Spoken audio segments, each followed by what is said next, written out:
Hey, good evening, everyone. This is Mark from RightLineTrading, and I really appreciate your giving me your time this evening. Apologies to everyone who came into the room on Saturday morning, but we had an internet problem. We didn't have any internet connection, which is pretty rare. So we're fine and ready to go this evening. And just first, a few disclaimers that all signals and trading opportunities for educational demonstration purposes only. RightLineTrading takes no responsibility for any participation by visitors or subscribers or any profits or losses. We are not licensed commodity trading advisors, and you should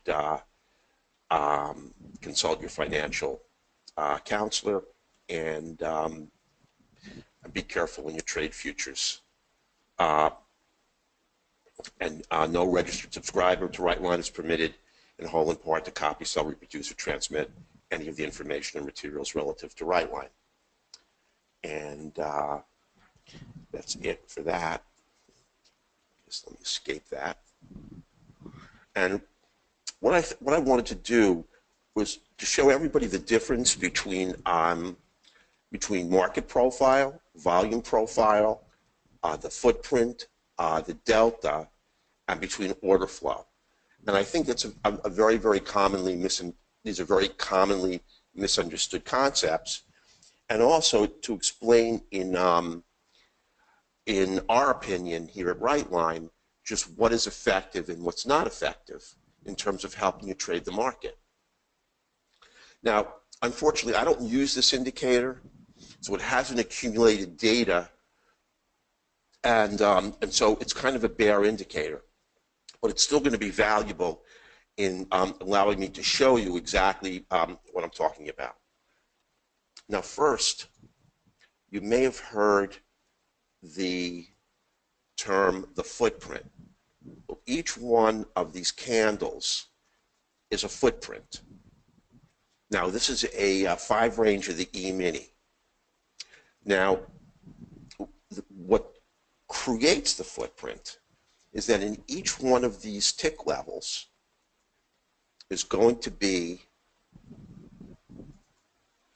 a buy-sell number. And that's really the number of traders on the bid and the number of traders on the ask.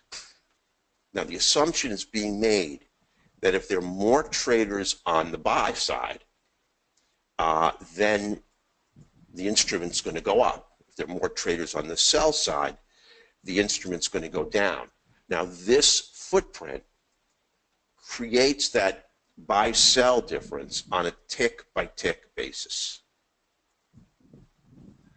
Now, if you look at the entire candle and want to determine whether there's more traders on the buy side than traders on the sell side, you look at this small number at the top. And the small number at the top is called the delta. And right here it's 0 because unfortunately, we don't have any data. But, it could be 100, it could be 1,000. And it's going to tell you the aggregate difference between all the buyers in all the tick levels versus all the sellers at the different tick levels. So if the delta is positive, in all likelihood the candle's going to go up. Now if the delta is negative, in all likelihood the candle is going to go down. And that's not necessarily true. I mean, even with buying pressure and an overabundance of buyers and a positive delta, you can get a down candle. And essentially, this whole complex here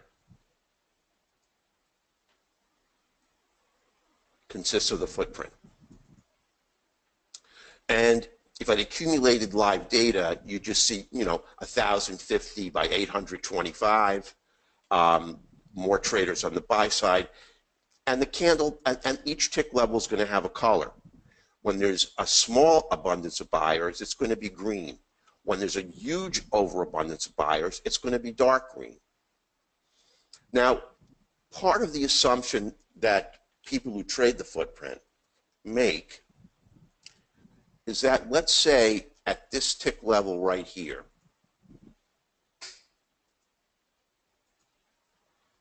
there's a huge overabundance of buyers. Now remember, these aren't executed buys. These are just buyers sitting there. And they can pull their positions off. They can do anything they want. They're not committed, but they're sitting. So there's a huge number of buyers. Now, if you want to take a short position and move through that tick level, you may have a problem because there's a huge number of buyers here, and they may stop the move to the downside. Now, the problem I've had in trading the footprint and the delta is that I can't do it. It just doesn't give me enough information to trade. And the way I look at it is that it's sort of kind of like you know, you're hunting for a whale, but you're using a microscope in order to spot it. It gives you it hones down in too small of a way on price and market movement. I mean, you can't trade the buy-sell indifference on a single tick level. And the delta, if you see this working in real time, and I'm sorry I didn't let it accumulate data from an hour before, but it really wouldn't be that much more illuminating. You can see that sometimes when the delta is a small positive, you get a down candle. And sometimes when the delta is a small negative, you get an up candle.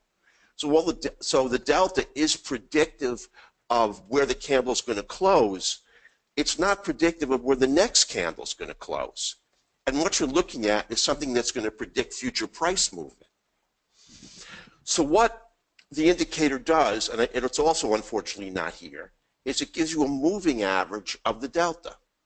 So if the moving average of the delta is going up, then, and I think it's a 14-period moving average.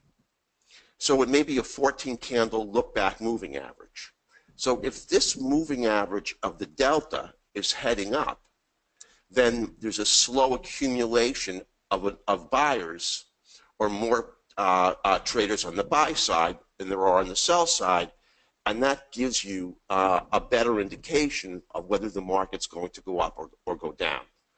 The problem is that if you look in real time at the moving average of the delta, it just shifts radically. It looks like this. It goes up, it goes down.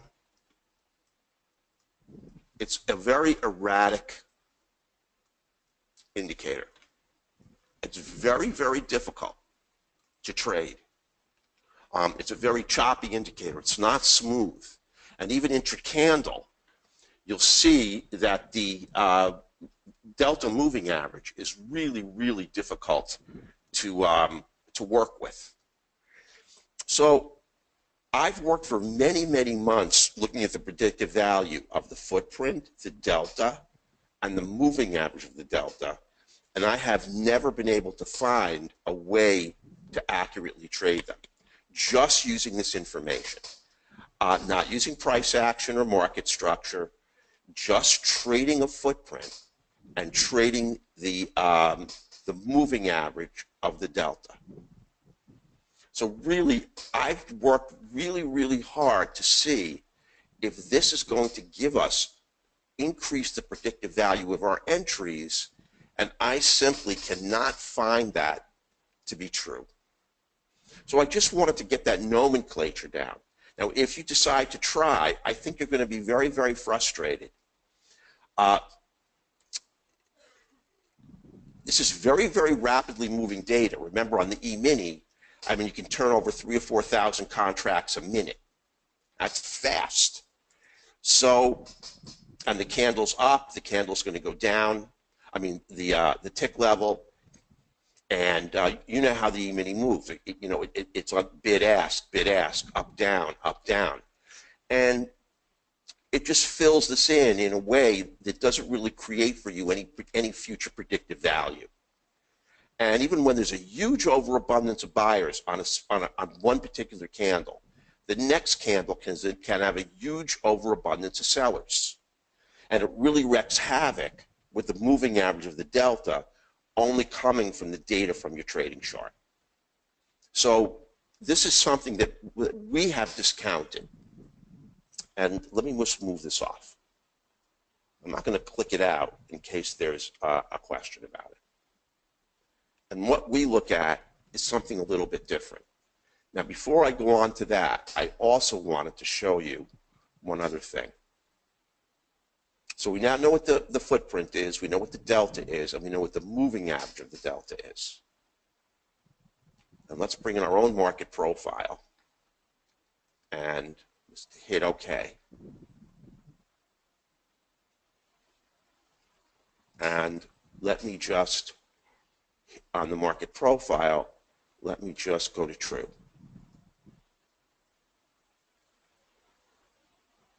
Now, if you see the green histogram, this is volume profile. Right here. Now, there are also some traders that will trade volume profile. Now, we believe that market profile is very, very important. Embodied within these two magenta lines is approximately 66 2/3% of all volume at price. So what this establishes for any given instrument is the fair value of the instrument.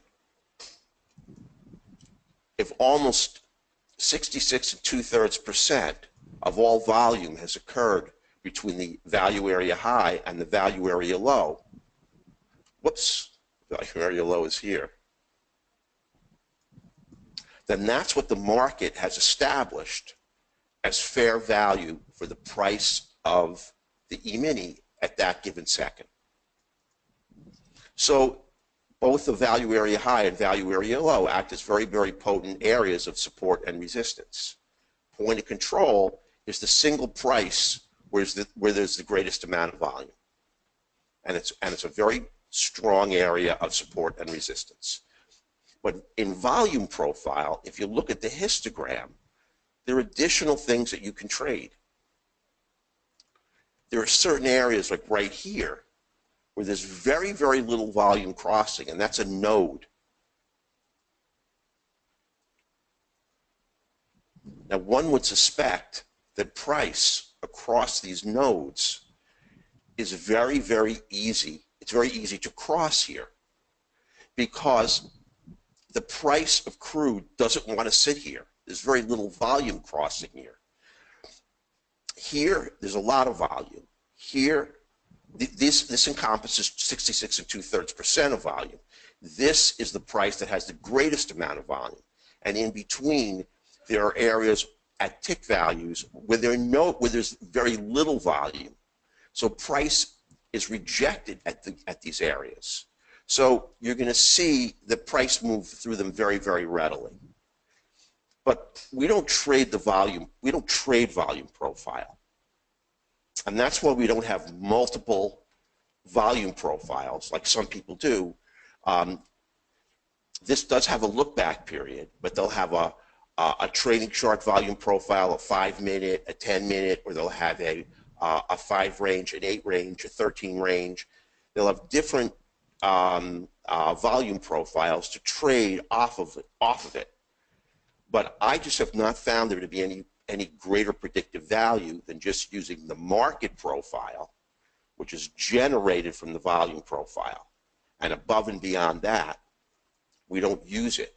So what we do is, in the indicator, just to simplify the trading chart, we have a histogram and we can turn it off. So we don't have to look at it. Now here's what we believe to be the real potent and effective way of using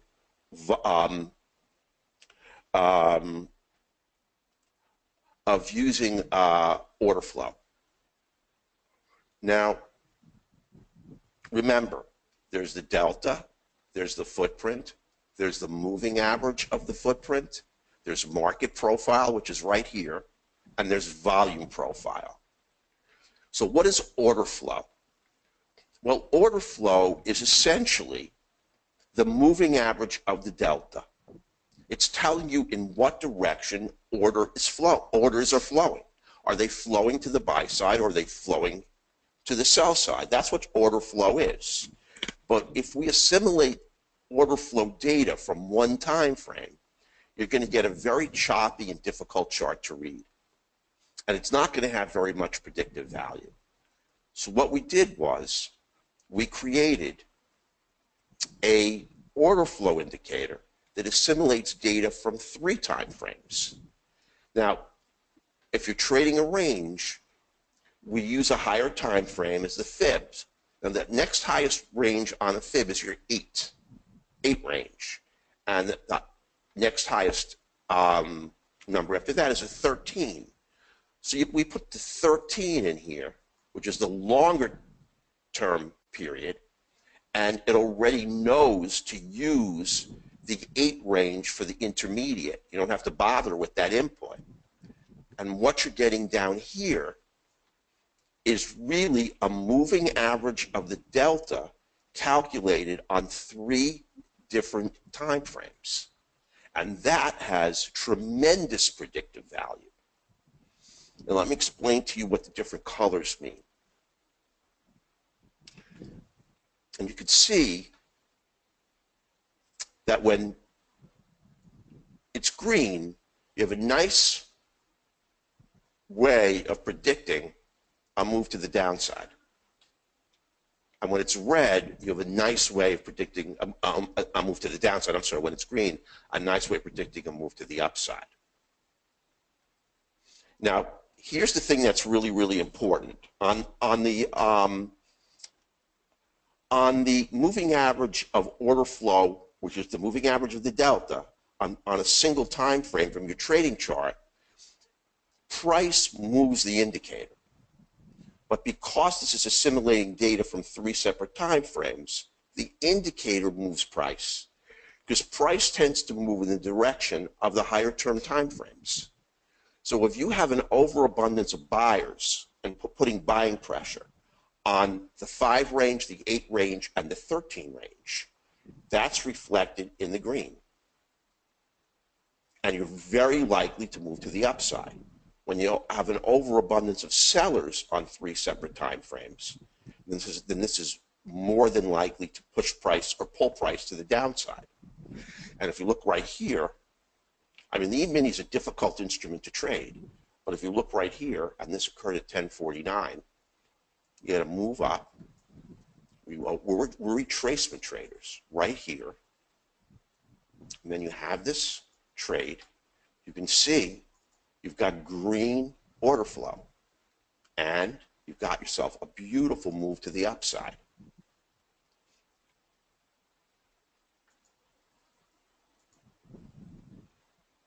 We go in on a pullback, so this was a 5.5 point trade. Right here, you have the move up, you have the retracement, the modified 15 is up, you know you're in an uptrend. Order flow is green. It confirms buying pressure on 3 separate time frames, and you have another really nice move to the upside. And this one's 4 points. So if you want to confirm a move on the E-mini in a very, very choppy market, this is the way to do it. Now, let me tell you what the intermediate. So, you know, this is not a complicated talk, because the indicator is only making an assessment of one independent variable. And here's another terrific trade right here. The move down, the quick retracement, and the continuation on order flow to the downside. Now remember again, what you see in a lot of indicators that assimilate data from the trading chart is that when price moves down, the indicator always is red. And when price moves up, the indicator is always green because price is moving the indicator. In this case, price cannot move this indicator because this indicator is assimilating data not only from the trading chart, but also 2 higher time frames. So when you see red, it's not because price is heading to the downside. Now, what happens when order flow is to the downside on your higher time frames, but up on your trading chart? I mean, there's not always a correlation between the three. That's when you get the orange color. The orange color tells you the higher time frames are in your direction, but not your trading chart. And you have to be careful on orange, because if order flow on your trading chart is moving up, that's where you have some wiggle room and you may get stopped out. And it also may signal to you a change in direction of the overall market. You really want to take the trades optimally when order flow is red. Now, on the long trades, and obviously you have to respect market structure on the trade. Here, you want to take your long trades on green when all of your time frames align. That's when the predictive value of your entry is going to be the highest. And the follow-through to the upside is going to be the best. And right here is the move up. We take the retracement. Now, will we get a continuation in this uptrend? We look down at order flow, and we do. It's green. Now, when order flow is to the downside on your trading chart, but up on your higher term time frames, you get blue. So you have to be careful on blue, because blue, again, you see how this candle fell? It's because order flow on the trading chart is to the downside. So you have to be a little wary of taking a trade on blue or orange order flow. Now, yellow simply means that there's no alignment at all. And you don't see that very often, because usually the higher time frames are up and the shorter time frames down. But occasionally there's just no alignment whatsoever, and that's going to give you a yellow. So it's a really very, very simple indicator to use. Now, we've said we're actually going to give you 2 special offers. So what we're going to do, hang on 1 second here. That's our trading chart. And you can see we have a lot of lines there, but I don't want to go into the whole system. But what I want to do on the 3 line is we're going to modify it for you. We don't normally do this, but we're going to give you what we trade on our chart.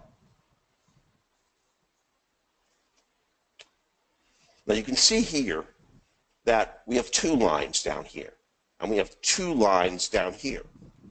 Now, if you want to increase the predictive value of your trade even higher, what we do is this. We look at momentum and order flow as paired indicators, both as powerful independent variables that we want to align together to take a trade. That gives us the best predictive value of getting a winner. And remember, it's not about getting every trade. It's about every trade that you enter being a winner. Now, momentum is simply the multi-time frame assessment of a MACD. I mean, it's a proprietary MACD. We use a fairly rapid one because it's a 3 time frame assessment. But we want order flow and momentum to be aligned. And they don't align very often. And see here, we've got, now the top line is momentum, and the bottom line is order flow. Now, optimally, we want to take a short when order flow is red and momentum is red. And you can see that in this period of chop, they just don't align. In fact, here, we're getting blue areas of order flow, and we're still red on momentum, red and orange. Now, the modified 15 is yellow, so we're not going to trade it, but this helps us clearly define chop. Now, on this trade right here, you can see that order flow and momentum, the top line being momentum, the bottom line being order flow, they align. Multi-time frame alignment of order flow and momentum gives you a superlative short trade. It really confirms the entry. The MACDs are moving down on 3 separate time frames: your 5 range, your 8 range, and your 13 range. Now, if you're trading, let's say, a 3-minute, they're moving down on the 9-minute and the 27-minute. If you're trading a Renko, whatever your Renko is, if it's not a fib, it's going to default to the closest fib and then take the 2 higher fibs. So let's say you're trading a 4 Renko. It's going to move, it's going to by default go to a 5 Renko as your trading chart and then give you an 8 and a 13. So no matter what you trade, if you're trading a tick chart, let's say you trade a 350. It's going to default to a 377 tick, and then it's going to give you the 2 higher fibs. I think it's a 650. I can't remember what they are, but it's going to move to the 2 higher fib, the two higher fib numbers. So this increases the predictive value of a trade even more if you wait for them to align. And there's another trade. The move down. Whoops, wrong thing here. But move down, up. And is this continuation short going to work? I mean, really, heck yeah, it is. Because you've got order flow and momentum aligned to the downside. Now, if you're patient enough and you have the, it's really a matter of just being patient and wait for the alignment. You're going to get great trades. Now, sometimes you're going to get big moves where they don't align, and those are the ones you're just going to have to let go. When you trade with specificity, you're going to have moves that just don't work out in your direction. What's most important is the trades that you do take work, and that's really the key. Now, this is a very small trade, but it's enough, at least on our ATM, to get you a winner, because it's going to go a point right here. And this is going to be 1, 2, 3, 4. In fact, it's going to go 5 ticks. So we're going to get a point out of it. Then you can see, you wouldn't take this continuation short because you lose the red. You lose the red. You don't have dual momentum order flow lines. So you back off on these trades. Now, I want to see if there are any questions. If you just excuse me for about 30 seconds, I'll be right back. And then I want to see if there are any questions on this.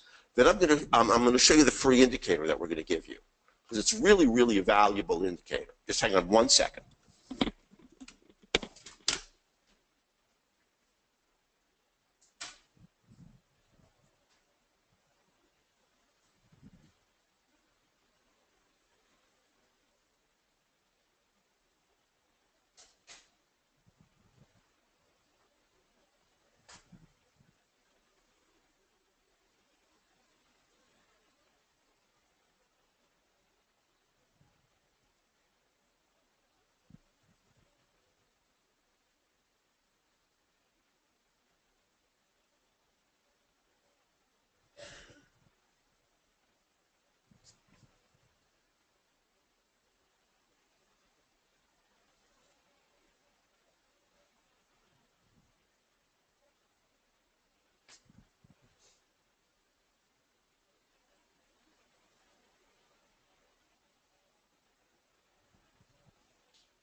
Now, conceptually, these are not difficult indicators to evaluate. I mean, it's simply the multi-timeframe alignment of the moving average or the delta. And this is simply the alignment of MACDs on 3 separate time frames. We looked at the predictive value of a single MACD on your trading chart, and it just doesn't give you enough data. When the price moves in any indicator that assimilates data from your trading chart is moved by price on your trading chart. And price on your trading chart is moved by the higher time frames. If 2 higher time frames are moving to the upside, no matter where price is on your trading chart, it's likely to move up. You want to trade in the direction of the longer term time frames. That's why the multi-time frame assessment of both of these parameters is so critical for you to get a successful trade. You never trade against the 2 higher time frames. If you do, you're taking a counter trend trade, and that's a very, very, very risky deal. And here's the one thing that I just want to tell you, and that is, this is what these 2 lines in tandem mean. The market, and it's a little theoretical, but I know everybody who's listening can understand this. The market is a closed system, and like every other closed system, they're governed by the laws of physics, and the laws of physics say that every closed system, by its very nature, wants to move to a state of maximum randomness. So what does the market, I mean, that's true of any closed system in the universe. I mean, most of these closed systems are, on the quantum mechanics level, but it doesn't make any difference. Every financial instrument is a closed system.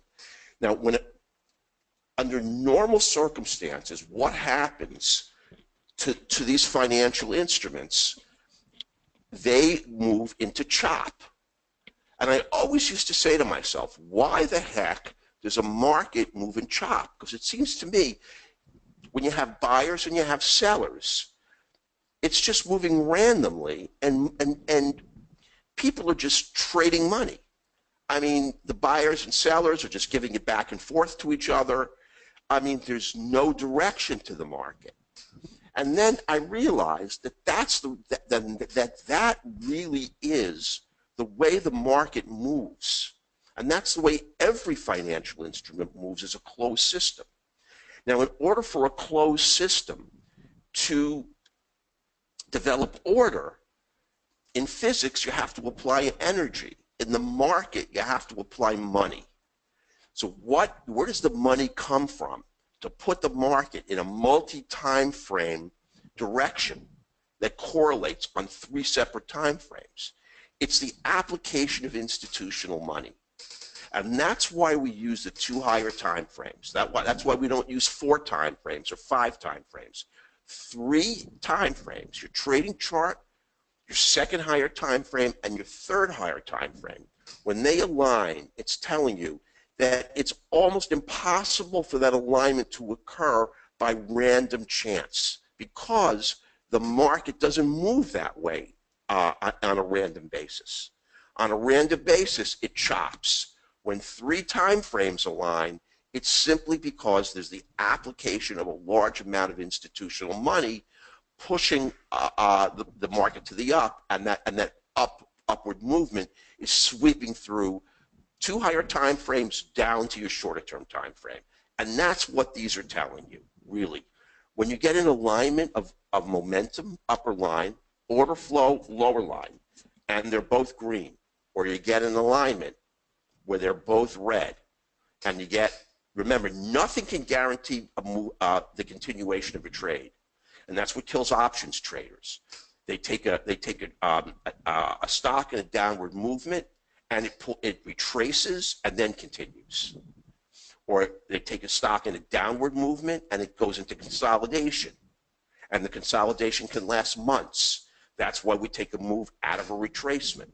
The continuation out of a retracement here is almost guaranteed when you have the 50 down, the 15 down, and you have momentum and you have order flow aligned to the downside in multiple time frames.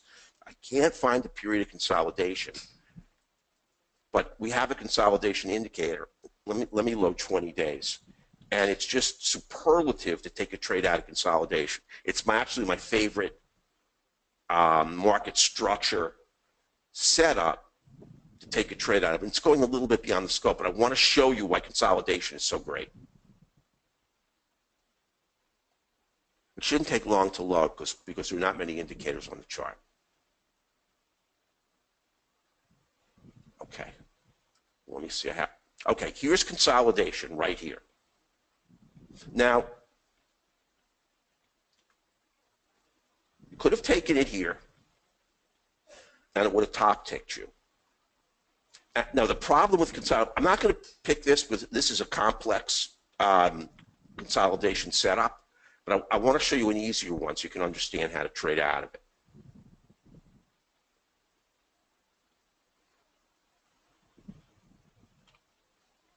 The problem is anytime I look for something, okay, here's broad-based consolidation. Here and here. It's fairly broad. It's not that narrow, a consolidative pattern, but it's pretty narrow. And here's what's really nice about consolidation. It always breaks out in the direction of the trend, and it always breaks out when it abuts resistance on a short trade and when it comes up against support to the upside. So you just have to sit in this consolidative pattern, wait for it to hit resistance, and you can see it gets pretty close. And if I put the consolidation indicator in here, you would get a consolidation signal to the downside. Now, what's great about consolidation, why it works so well, is you've got buyers trapped here and buyers trapped here. And when consolidation breaks to the downside, it's going to move down with two forces. It's going to stop these buyers out. There may be a lot of buyers in these two candles. We don't know. But it moves down with those two forces, stopping out all the buyers and the addition of new sellers. And it's confirmed by momentum and order flow to the downside. Sell pressure here is really, really large. The reason you don't take the short here is because the market isn't moving off of an area of resistance. You want to wait. It could break to the downside here, but if it does, you leave it alone. You just missed it. Just wait for it to come up against resistance and then take the consolidation out of that. And that's a recurring pattern that happens over and over again. Now, this is just a retracement, but you can also look at it, again, as wide-based consolidation. It's not the greatest area of consolidation.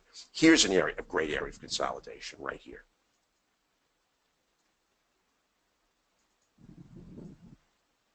Now, normally we don't trade up into the value area high, but you can see what happens when you trade out of consolidation with order flow and momentum. Bam, up you go. It pushes, and that's the only time I really feel comfortable assessing that we're going to break a pivot or a value area high or a value area low, and that is trading out of consolidation. Now, what I want to do is I want to show you the free indicator we're going to give you. Now, if you look, let me just show you the volume indicator that you get with NinjaTrader. I'm going to show you the problem with it. I think this is it. We're going to get rid of it shortly. And I'll show you why it's useless. Okay. Now, it creates a histogram of volume. And you notice that it creates volume per candle. But what is the value of volume per candle? And now, in my opinion, it's 0. Because this indicator has two independent variables. One is the rate of candle formation.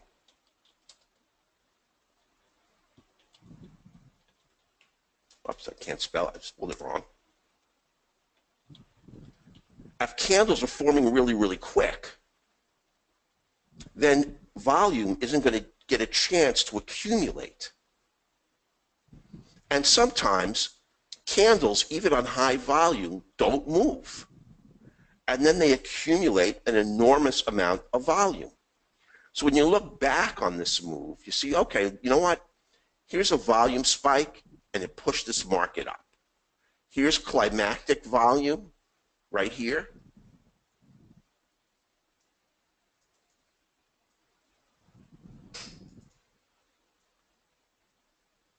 And, you know, it heralds a move down. But there's really very little value in a volume indicator that has two parameters. And one is the rate of candle formation, and the other is volume. How many contracts are crossing at any given moment?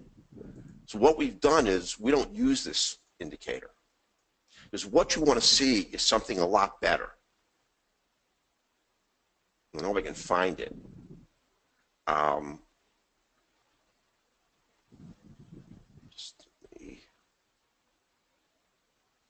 we're going to give this to you. Here it is. I hope.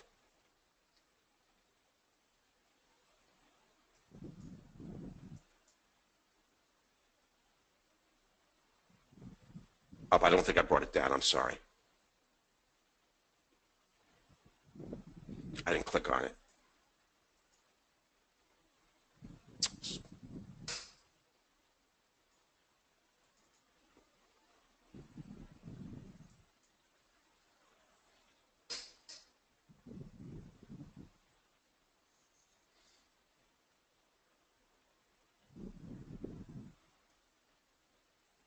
It's here, and it doesn't look like much, but it's really a unique indicator. And let me tell you why. See this number right here? It doesn't make any difference. I can't get the square over there, but I think you know what I'm talking about. And here's why. Let's say you're trading a range chart. Let's say you're trading a time chart, a Renko chart, or a tick chart. What this number is going to tell you, independent of your trading chart, is the number of contracts crossing per minute. And when you get very familiar with your trading instrument, like I know from trading the E-mini for a long time, that we want to see 2,000 to 2,500 contracts crossing a minute on a bare minimum. And that's per minute. I don't have to look at volume spikes, because sometimes on the E-mini, a candle will stall for 2 or 3 minutes, even on fairly high volume. But I can tell if I want to. Now, remember, on very tiny volume, you don't want to trade. And today was a low volume E-mini day. I mean, there were times when there were under 1,000 contracts per minute. Without this indicator, you wouldn't know that. So no matter what you're trading, it took us a long time to create it, because to have an indicator assess something in minutes when you're trading a range, or assess something in minutes when you're trading a tick chart or a Renko chart, is hard. And if you're trading a 5-minute, this is still going to give you volume per minute. And no matter what type of instrument you're trading, you're going to get a great feel for what kind of volume needs to cross per minute for you to feel comfortable taking a trade. And it's really a nice ancillary way of deciding whether or not you want to be in the market at that particular time, or you really want to boot it and just close up. Because in a low volume environment, that's when you're going to take 1 ton of losses. So you're going to get momentum, the momentum line, configured on the indicator, as well as order flow. And just like we use in the trading room, and you're going to get this indicator as an add-on too. And this is a really nice indicator. I don't know anybody else that's come to the conclusion that volume per candle or volume per formation doesn't give you any useful information, because you can't have one indicator assessing 2 independent variables, and that is rate of candle formation and volume. So we split it out, and this is what tells us contracts per minute. And that's what we want to see. And let me tell you, when the crude pit opens in the morning, you see this thing start to fire out. when the E-mini opens in the morning, New York Stock Exchange opens at 9:30 a.m. Eastern. This thing, will go to 5,000, 10,000 a minute, and you really have to watch it all day, because if it really starts to come down, it is not a good idea to take a trade. It's a great stoplight to tell you when it's not a great market environment to trade. And I'll just show you really briefly, and then I want to throw it open to questions. Here's our trading chart. The background is the multi-time frame assessment of direction. We know that the on pink that our 13 and our 21 are heading down, and we've broken all support to the downside. So we're looking for anything that we can get to get us in on a short trade when we have order flow and momentum. We just have to take into account market profile and pivots. We have to be very, very careful about that, because they will come and they will kill us. But here's an awesome trade out of consolidation right here. There's the consolidation signal giving you a short trade. That triangle, and you can see the consolidation indicator assessing the channel for you right here. It's very hard to see. There's the channel. I'm not going to go into the quant line here, but now here's the one thing I do want to mention. When you close the platform and open it, you're going to find that all the fractal indicators have changed. Everything gets pushed one candle to the right, and that's the way the NinjaTrader platform, unfortunately, is coded. When it's moving in real time, it looks at the candle that's forming with the previous candle, and when it opens up, we close it and reopen it, it looks at the candle that's forming with the future candle. So at the time, in real time, when this was a short, both the upper line, the momentum, was one candle to the left. So you had red, red, and you got yourself a nice short trade on crude right out of consolidation. And that's really the only trade you got on this down move. I mean, you just can't take a move to the downside here. You need a retracement, and there's nothing to trade here. There's nothing. So this is a trade we took in the trading room, and this one went 31 ticks, and this was a counter trend trade. But counter trends are a whole different ballgame, and we only have one counter trend configuration. And I really want to keep it simple. But the order flow indicator works really well. Now, this is at 1,800 hours, so there's no volume here. And even with no volume, you still got a first target. You just have to be very, very careful with volume. And it's really, and now you see, here was that long period of consolidation. Now you see it trigger with the consolidation indicator. And you look down to see if you have confirmation. Now, you do have order flow red, and you have momentum orange. So it's a little bit of a discretionary trade here because you don't have momentum with you. And look what happened to the trade. It didn't work. It came down.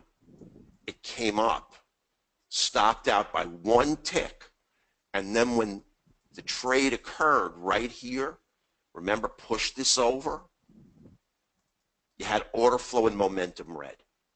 It just shows how careful you got to be. We had our three quant lines red.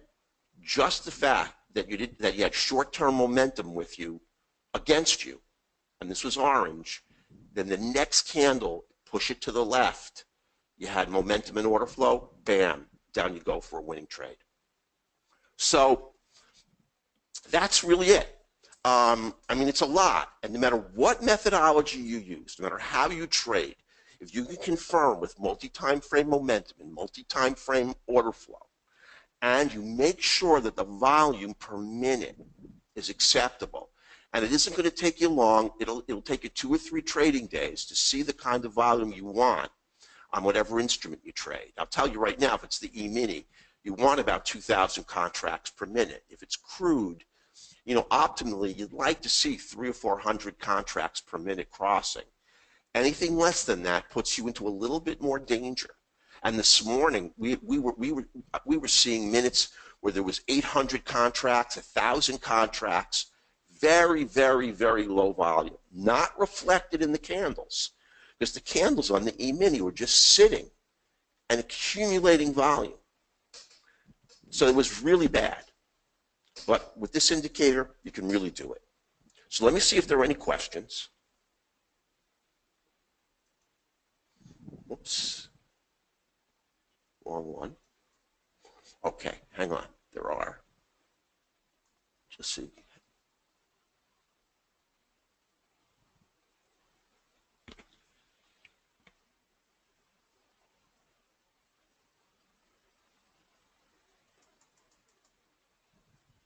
Great, great. I'm glad. It absolutely works on the Forex, Rick. Remember, these are principles that govern every single financial instrument. When you have, and Forex develops order flow and momentum as well. Forex is tougher because there's a central exchange, but you can, but the Ninja Trader still creates a footprint on the Forex. It still creates a delta. It still creates a market profile, a volume profile, and so you can still have a multi-time frame moving average of the delta, and it does work on Forex. My name is Mark, Rick.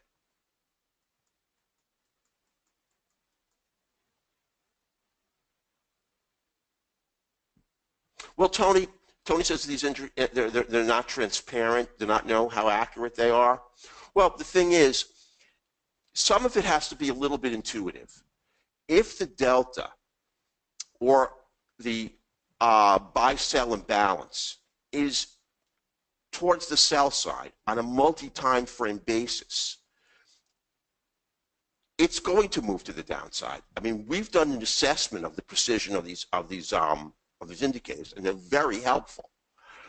And I can tell you that on the platform, we probably have 50 indicators that we've used that we've discarded because they ultimately do not have any positive, they don't add precision to our trading.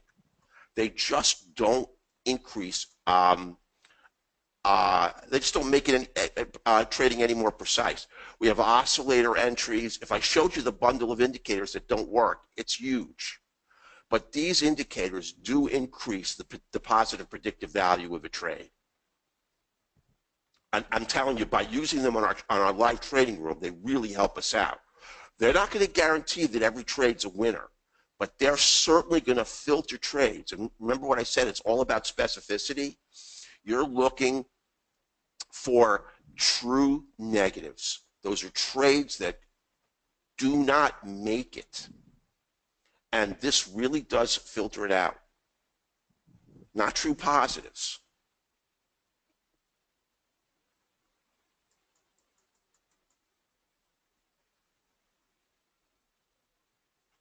Jonathan, they're not separate.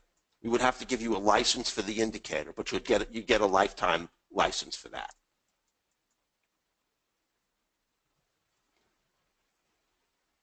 No, Gerald, it's not. I'm just talking. What if you? I can. Gerald was asking me, like, if you trade a 5-range chart.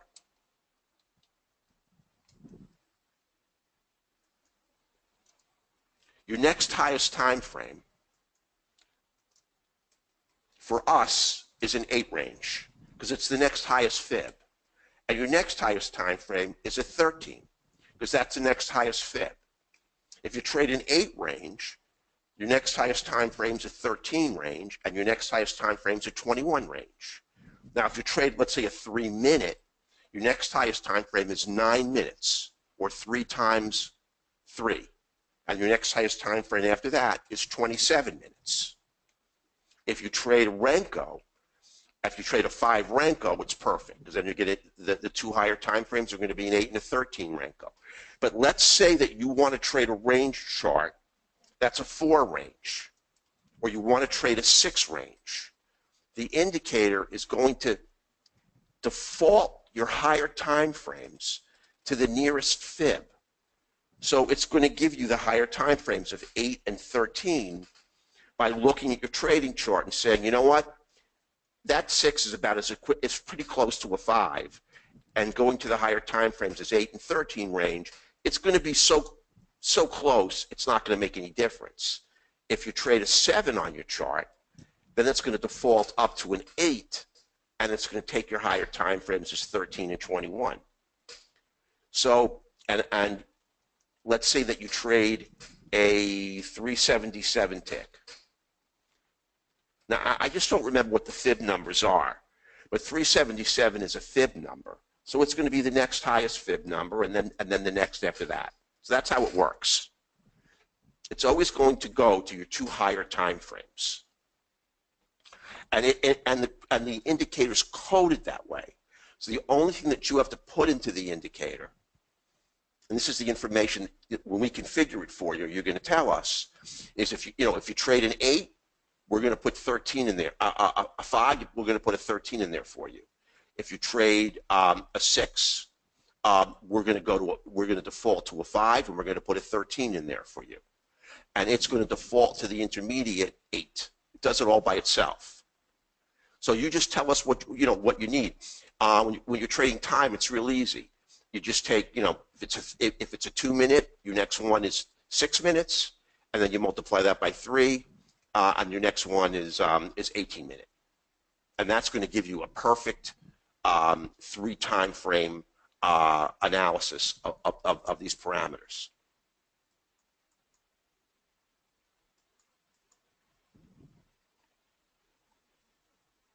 I hope you get that, Gerald. Hopefully I qualified that for you. It doesn't work with TradeStation. I'm sorry, Dan, except that we're working right now. We're finishing up Sierra, and then we're going to move to TradeStation. Absolutely, exogenous news events, man, they can really move the market. And listen, something terrible happens, something major, it can run you over. But there's nothing you can do about that. Absolutely nothing. The best you can do is trade what you see, and if an exogenous news event comes, it's going to radically change market sentiment, and that's all the indicators are reflective of, market sentiment. So they can push the trade in your direction, or they can stop you out. There's nothing you can do about that.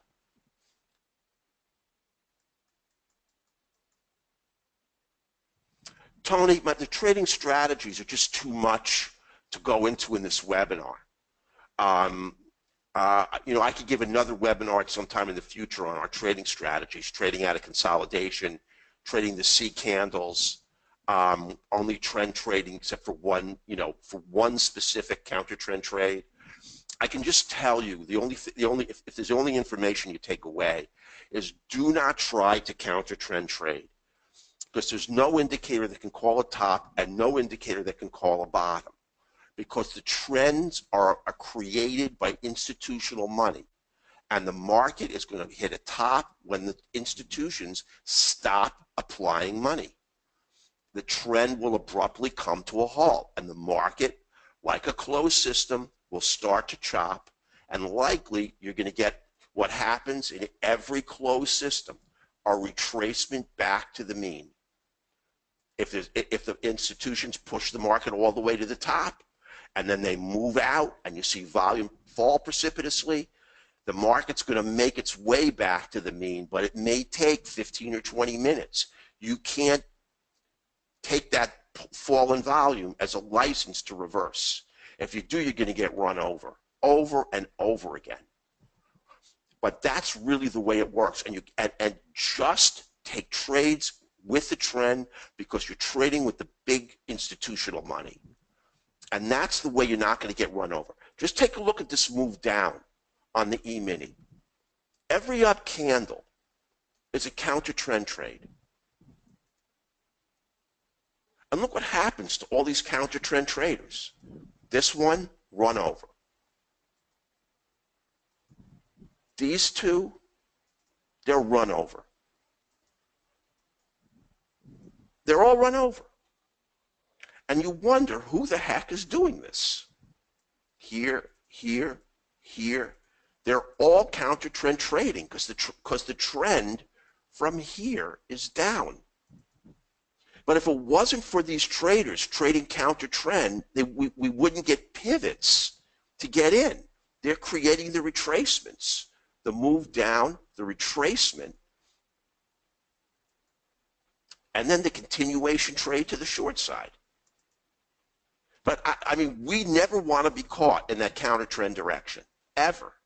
And that's why we don't counter trend trade. But you'll see in every move down on the E-mini, I mean, this is just a blow up here. But look at this move down again. Counter trend, counter trend, counter trend, counter trend.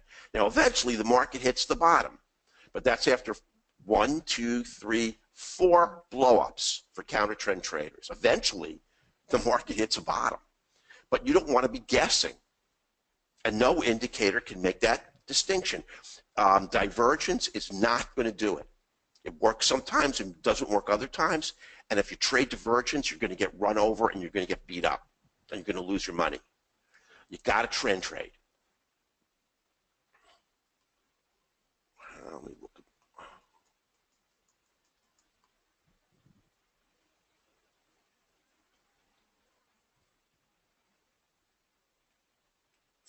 you're absolutely right, Mitchell. Remember, the buyers on the buy-sell side could be just sitting there, and they may take their trade off, and they may disappear.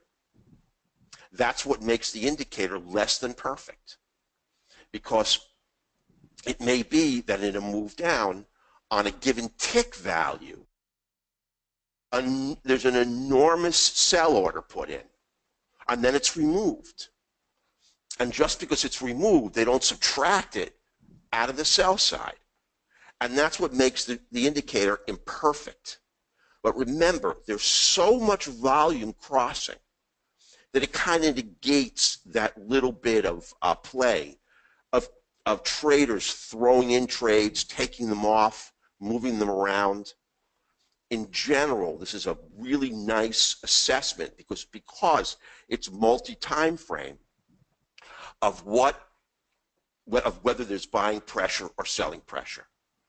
But you're completely right, and that's why the footprint, each individual tick level, is so inaccurate, and why the delta is so inaccurate, simply the buy-sell imbalance on a given candle, and why the moving average of the delta on one time frame doesn't work. It's because in that narrow scope, people putting in orders and taking them off and rotating them around does affect things. And so you get a lot of chop and there's a lot of whippiness in that. This smooths it out because you're looking at a 5, 8, and 13 range all together, and then you're looking at a moving average of that. And it's a pretty fast moving average. So it's a 15 period, and it's right here. I mean, there's nothing hidden here. If you open up the indicator, actually we don't put it in here, but it's a 15 period. I can tell you right now.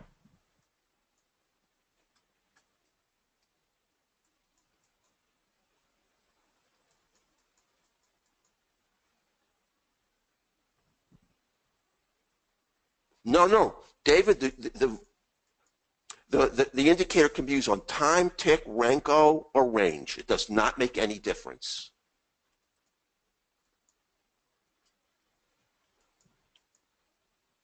They work fine. Time bars work terrific. I mean, if you trade a 1 minute, your first higher time frame is 3, your next higher time frame is 9. It will make a multi-assessment of a time chart. I mean, it'll do a 4-hour. Your next is 12, and your next is 36 hours. So it doesn't make any difference. Time, tick, range, or Renko. It is not important.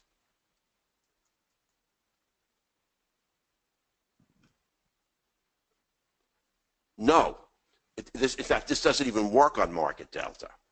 This works right now only on Ninja. But the footprint is really the hallmark of Market Delta, the Market Delta platform. And honestly, that's where I studied it for a long time. And I just have no idea how they trade in that platform. I just don't.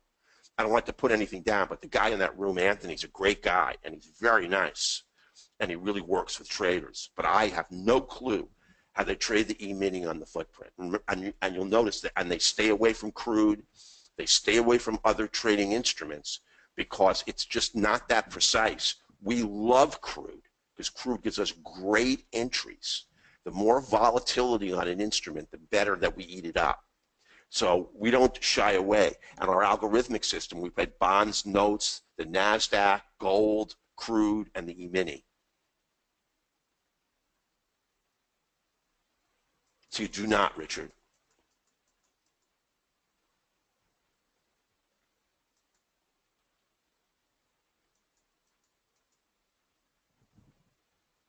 No, remember, if you own the whole software package, Jonathan, you own this indicator. If you don't have it and you own the software package, we'll send it to you as an upgrade because you should have it. If you don't own the whole software package, you're going to get a unique license for this indicator as a lifetime, as a standalone indicator, plus the volume indicator as a free indicator. And everyone's getting this volume indicator just from coming. Even if you don't buy this indicator, everyone on the list who's in that list, we have your email address. We're going to send you the volume indicator, and it's going to help you. So you don't have to worry about a license, and you don't have to worry about owning anything. We do offer a trial. All you have to do is go to the website, sign up for a free trial, and you're in our trading room. And you know, you can be in there for 3 days, or even 5 days if you want. You can hang out there as long as you like.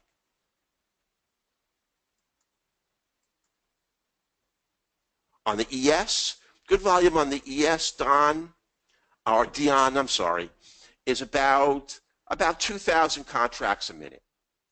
When it starts to dip towards 1,500, you really got to be careful. Remember, volume on the E-mini should be 1 million contracts. 800,000 is okay. Today, at 10:30, we were at 400,000 contracts. It was terrible. So real healthy volumes above 2,000. Sometimes you're going to see 10,000 contracts a minute to 15,000 a minute. That's when the institutional guys are rocking the market, and if you can get a trade that conforms to market structure and get into a trade like that, you're really going to get yourself a winner. And you're going to see this thing just fly like you're going at 100 miles an hour on your odometer. And that's when you look for a great trade. But if you're above 2,000 a minute, you're okay. Below 2,000, 1,500 to 2,000, sort of like an orange light. And below 1,500 a minute, I'd start looking at a red light and save your money, because capital preservation is really important, and you don't want to take any trade on market sentiment where there's hardly anybody trading.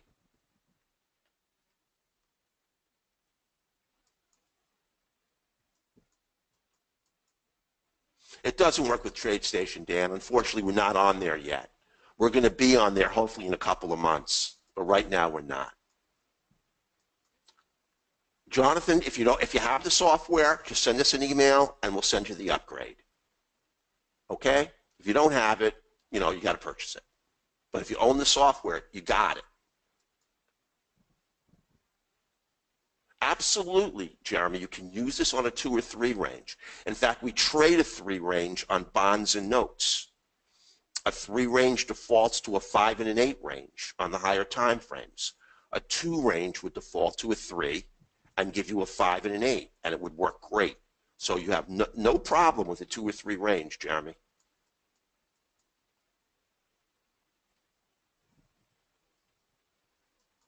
There's a 5 range is not 5 minutes. Remember, the higher time frame on a 5 range is an 8 range. The higher time frame on a 5 minute is 15 minutes. They're completely separate metrics, and the indicator will do all of that analysis for you, but they're completely separate. Either one works fine. It's just your preference. I mean, I really like range bars because I can tell where the trade is going to close pretty much when it opens. I can't do that with a tick. I can't do that with time.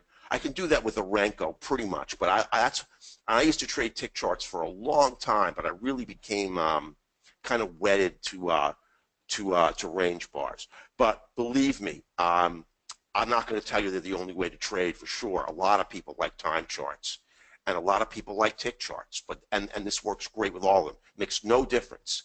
I mean, if I change this chart, I'll just do it real quickly, to a 377 tick.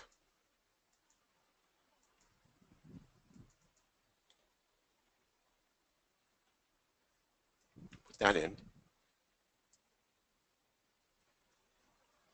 Now the only thing I have to do is bring up this and put in fib numbers. So I don't remember what the higher ones are. Here they are. See, there's a 377. Two higher would be 987. So when you go into the indicator, you're just going to change the indicator to a tick, and you're going to put here 987. You just got to figure out what the two higher fibs are, and now you're set to go on a tick chart. So it doesn't make any difference.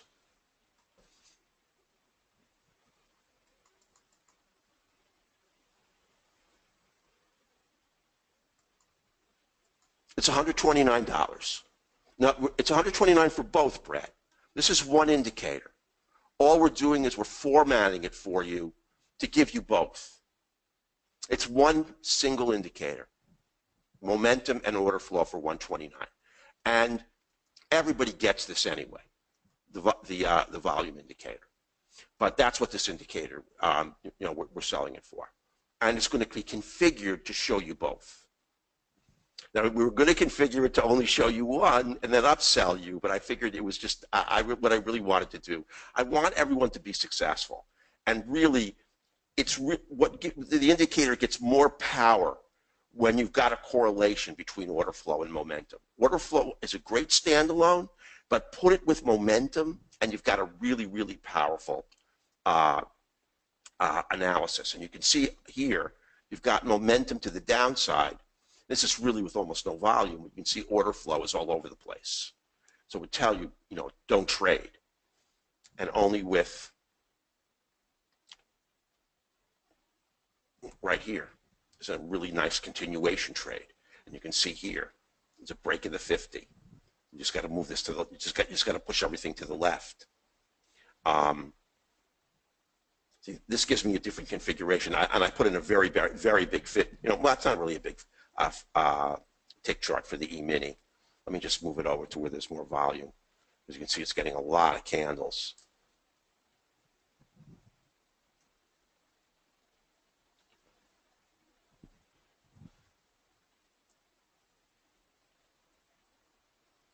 Here's 10 o'clock in the morning. See, that's a nice continuation, but it just doesn't work. It doesn't correlate. Here's a nice continuation, and it does work right here. These are dojis, and then you get the continuation, and you can take this trade all the way to the upside. So, I mean, I'm a little bit used to trading range, but it's going to work just as well on a tick chart.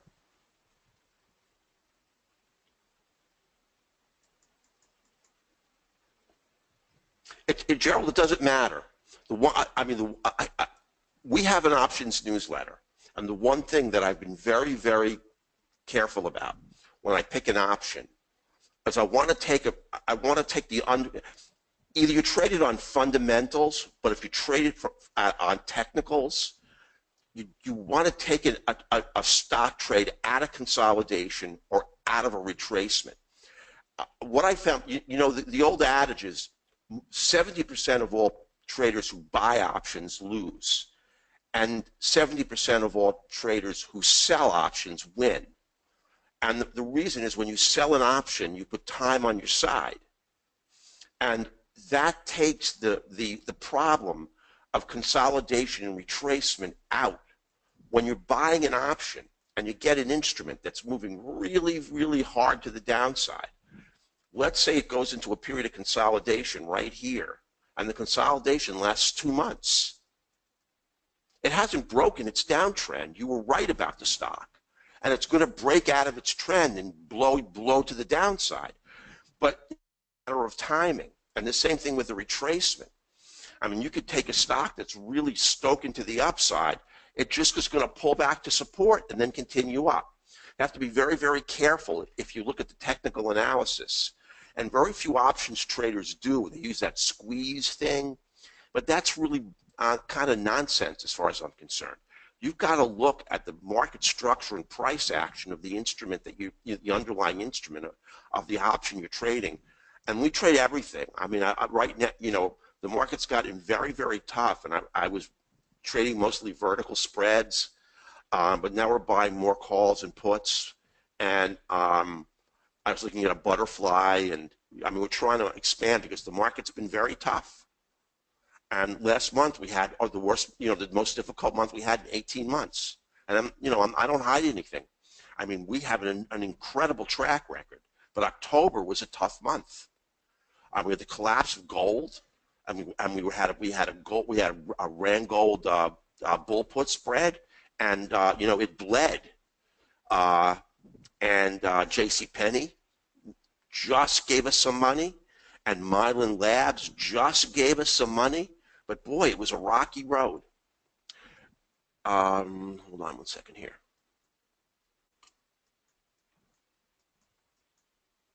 No, Gordon, we switched it. We did an analysis really carefully, and that's a great question. We removed the 18 period and moved it to a 21, and removed the 11 and moved that to 13. And Gordon's obviously on what we used to do is we used to use the higher time frame on the range. And he's a smart guy. Instead of taking a 13, if you're trading a 5, we would take an 11. We busted the fib number and sped it up for us. But then we did a 2-year analysis and determined keeping it at 13 is better. Slowing it down is better. We may miss a trade or two because it hasn't turned faster, but once it does turn, it has greater specificity. So we've changed that input. David, we'll be on Ninja 8 probably by the 15th of November. We're working on that now. That's a very good question. It's right here, Brad. Let me just move the, it's hard to see. It's right here. This indicator right here.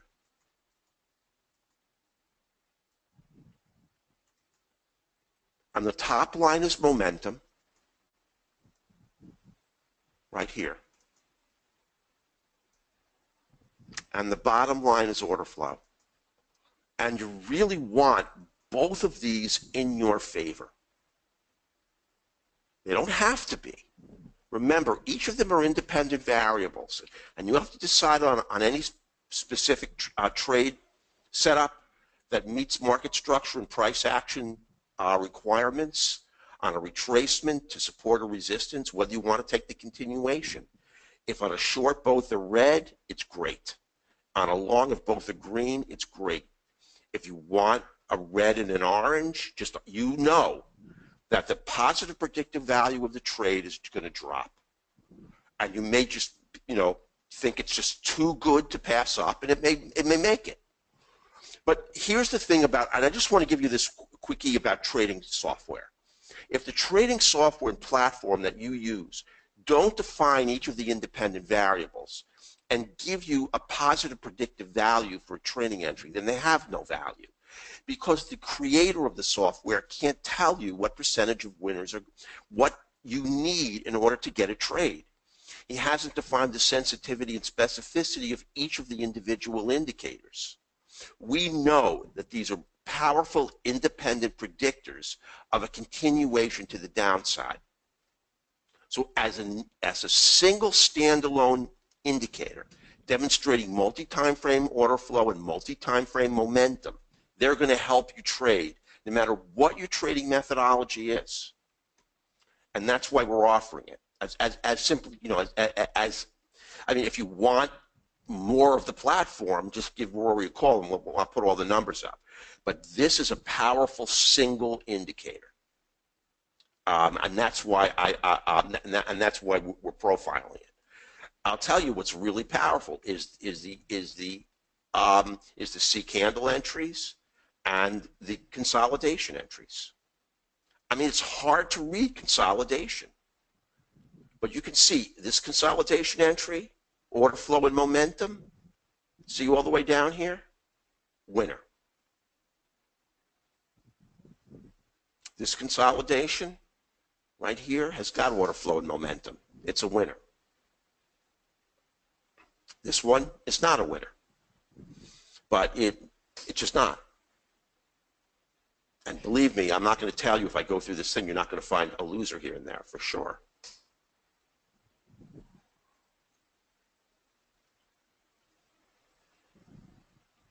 Here's a trade we took on the E-mini for 9 ticks. It made 112.50. I mean, in the live trading room, I not only put in the number of ticks, I put in the amount of money we made. So here's a strategy entry. It was also a winner. The problem is they were traded right into, that was a good trade, right there.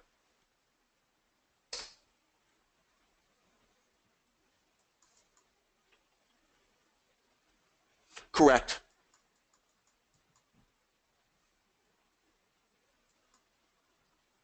A footprint based on only executed trades, Jonathan, cannot work because you don't know. NinjaTrader cannot provide you with an assessment of what's been executed and what hasn't been executed. It has no idea on the bid-sell side how many actual contracts are actually executed at a given tick level. It just can't know that. It knows the number of contracts crossing, but it can't tell you whether they're moving from the bid to the ask side or the ask to the bid side. It doesn't provide you with that data. And even the Market Delta platform does not provide you with that data. Sure, if you could get the data of the number of executed bid and the number of executed ask trades, it would be better. But I don't think that information is available on any standard or even any kind of data feed. And I talked to the American something of I flew to Dallas, and that was one of the questions they asked me about executed orders and sells, and you just can't you can't know that number. That'd be a better number. We can never figure it out what it is. But that is definitely true, Jonathan. It is, Byron. We're in the process of coding it in. We are going to use it to confirm a trade. No problem, George. Listen, we're going to send it out to everybody. Everyone's going to get the access to this indicator, buy or not. Everyone's going to get it, and you're going to get the link if you want to purchase the order flow momentum.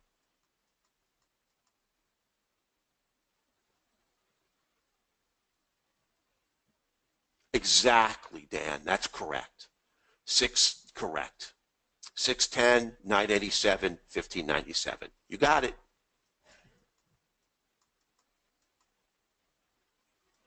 Thank you, thank you, thank you. Thank you, Richard.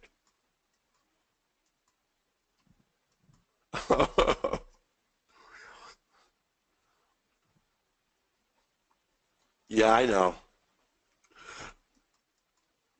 It was $129 is the purchase price. And it always includes upgrades. Absolutely. If we upgrade it, you get it. That's our policy.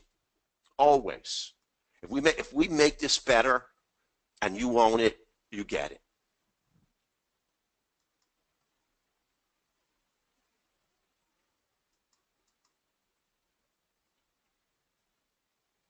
Well, you know what, Barb? I would just test it. I mean, it'll work with a 5-minute. It'll work with a 4 range. You know, a volume chart, I don't know. I'm going to be honest with you. That's one we've never tested it on, and I don't know what to tell you about a volume chart. But your 5-minute and 4 range will work great. 85% Brett. Most of the losing trades I take in the live trading room are my fault. The system is very precise, and if you wait for the alignment, this pink with the 3 quants and order flow and momentum, the likelihood of follow through is tremendously high, at least 85%. Yep. Larry, they are Bloodhound compatible, yes.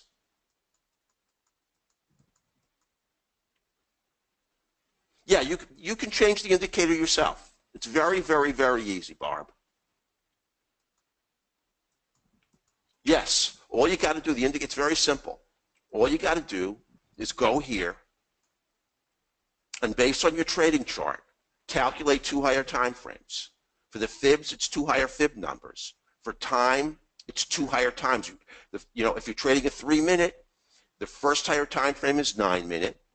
3 times 3. Your second higher time minute is 27-minute. You put 27 in here under time. If you're trading a time frame, I mean, we'll show you how to do that. It's very, very easy. If you're trading a number, say in a range chart that's not a fib, you're going to put the number, like I can show you really quick. I think I mentioned it, and I don't want to be redundant. But let's say you're if you're trading a 6 range, you just in your head default it to a 5 and take your next 2 higher fibs. That's all. It's very, very, very, very easy to do. To change it yourself. And if you have any trouble, you can just call us and we'll do it for you. So it's not a problem.